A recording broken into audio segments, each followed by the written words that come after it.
In other news, Israeli citizens could be facing a new danger from Hamas. This time, the threat would be to Israelis outside the Jewish state. Julie Stahl has that story from Jerusalem.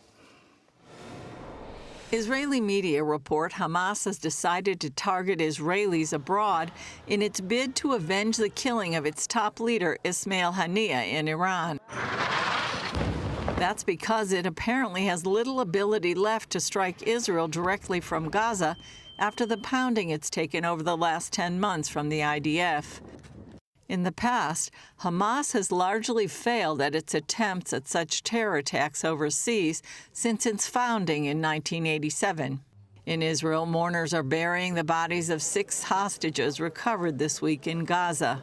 Yoram Metzger from Kibbutz Nir Oz, one of the hardest-hit communities, and Yagev Bukhshtav from Kibbutz Nirim were laid to rest in their communities, which are still evacuated. Forensic experts say evidence shows all 6 were shot, and initial findings suggest their captors in Gaza murdered them, but the findings are just preliminary.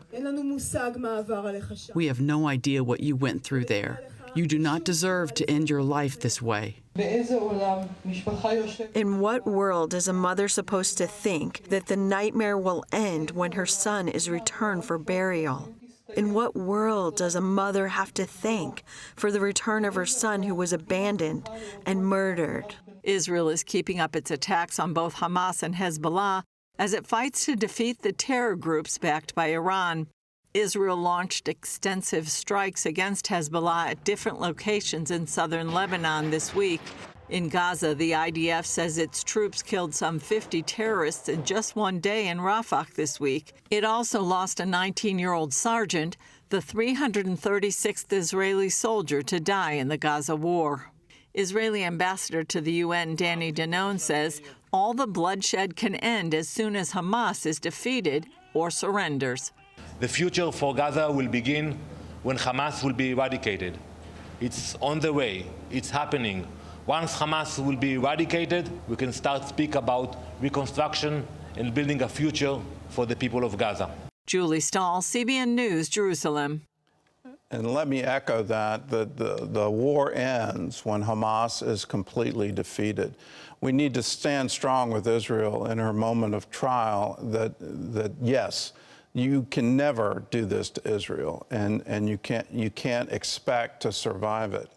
The head of Hamas now, Sinwar, has finally revealed who he really is, where he's saying in negotiations, well, I want a personal guarantee for my life, and if you can give that to me, then we can have peace. It shows what these terror leaders have been doing for decades. They want young men and women to give their lives, but they don't want to actually personally be responsible for any of it. They're willing to sacrifice tens of thousands of their own citizens, but they're not willing to sacrifice themselves.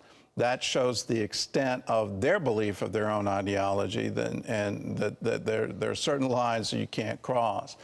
We need to hold them responsible for what happened on October 7th. We need to hold them responsible for what has happened to the civilian population of Gaza.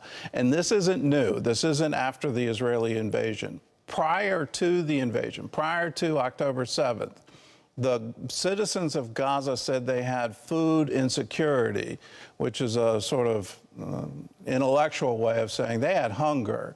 They received more foreign aid than any other place on the planet. And for the citizens living there to say, we faced hunger when you had such an abundance of aid, meant that all of that aid was going into weapons. All of it, the leadership was willing to brutalize their own people in order to launch attacks against Israel. The world needs to wake up to this, to say, no, not on our watch. You don't get to do this. And I'll remind every American, American hostages are still being held by Hamas in Gaza. We need to be outraged over that. I'm absolutely amazed. Our media, our politicians aren't repeatedly saying this. And at this point in time, where Hamas has almost been defeated, well, let's continue on until they're completely defeated and our citizens are able to come home.